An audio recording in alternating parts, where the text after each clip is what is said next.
initiative.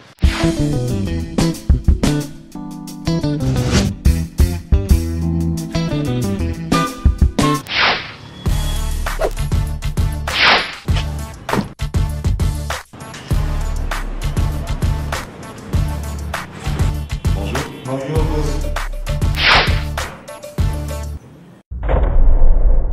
Bienvenue chez Remedia, partenaire local au Cameroun de Idispo.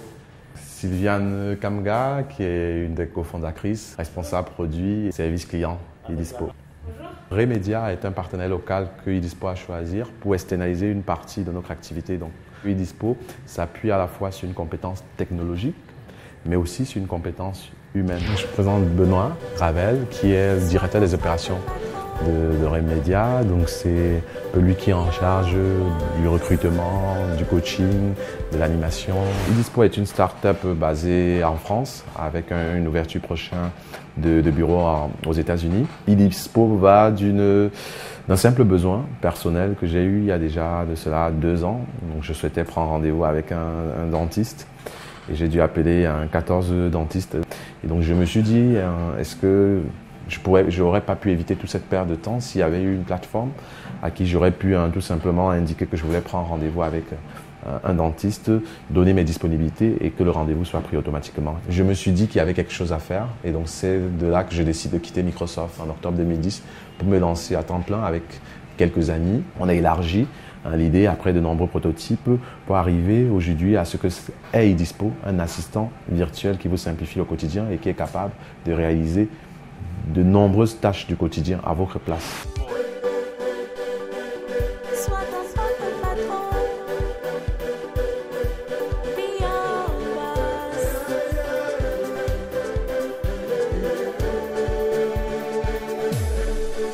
En fait, c'est très simple. L'utilisateur s'adresse à Sarah, donc son assistante, comme il s'adresserait à un être humain.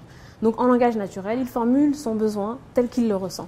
Ce besoin est ensuite traité de notre côté. Donc il demande par email, il peut demander par Facebook, il peut demander depuis son automobile via des partenariats qu'on fait avec des constructeurs automobiles, comme par exemple Renault. Il peut aussi bénéficier d'un accès vocal dédié et de l'application mobile, donc iPhone, Android, via lesquelles il peut formuler ses demandes. Si c'est un utilisateur plutôt, on va dire, une jeune fille étudiante, Sarah peut être utilisée comme une super copine virtuelle qui va être capable de recommander ou acheter des vêtements moins chers, les derniers plans de mode, l'accès peut-être à des soirées privées.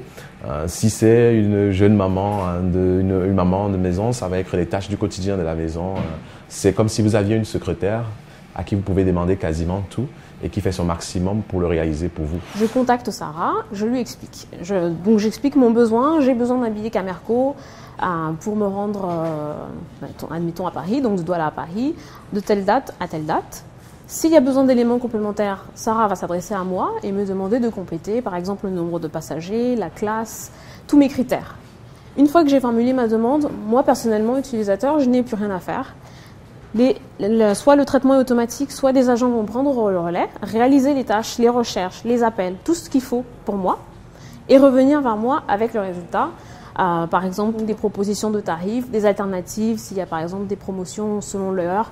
Sarah peut m'indiquer que si je pars 2 jours plus tard, le tarif est très préférentiel. Donc tout ça, revenir vers moi avec toutes ces informations dans un format intelligible et je prends ma décision sur ma réservation.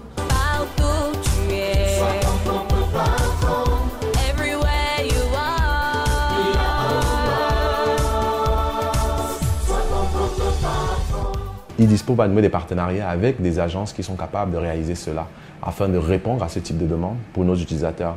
Donc ce n'est pas Sarah qui rend le service, Sarah c'est une assistante. Donc elle vous trouve le meilleur prestataire par le biais de partenariats ou en recherche pour réaliser le service dont vous avez besoin.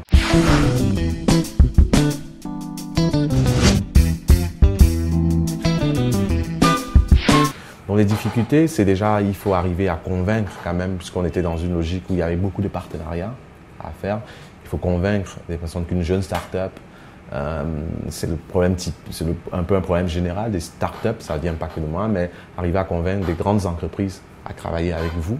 Problème financier, ça a été difficile à un moment donné, puisque avant qu'on lève des fonds et même après avoir levé, on est dans une démarche où il faut beaucoup d'investissement sans avoir à un moment donné des entrées d'argent. Donc il y a des moments où il y a vraiment justement un bas où on ne se paye presque pas de salaire. On passe par des périodes souvent très difficiles où si on ne croit pas et si on n'est pas persévérant, on va laisser tomber l'idée et se dire je m'en vais reprendre un travail salarial.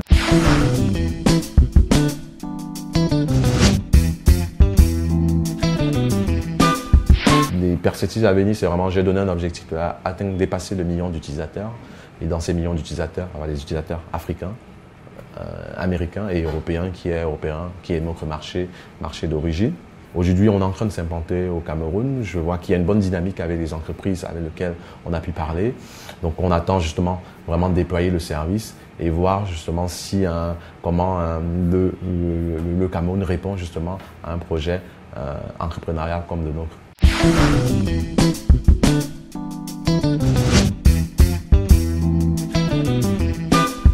Et si j'avais un message à passer par rapport à mon expérience déjà par les étapes sur lesquelles je suis passé avec Idispo, je dirais donc une chose, comme je l'ai déjà signé, le travail et surtout persévérance. Je pense que tout vient effectivement du travail, la passion, transmettre ses passions. De plus en plus, il y a des gens autour de vous qui ont besoin justement de ces personnes-là qui en ont envie, qui se disent je veux me lancer, j'ai envie de changer le monde, je suis ambitieux. Oui, des portes, comme je disais, des portes peuvent se fermer, 10 portes se ferment, mais sur les 2 qui s'ouvrent, ça peut vous ouvrir des perspectives que vous ne croyez pas. Travail, passion, audace et ambition. Malgré la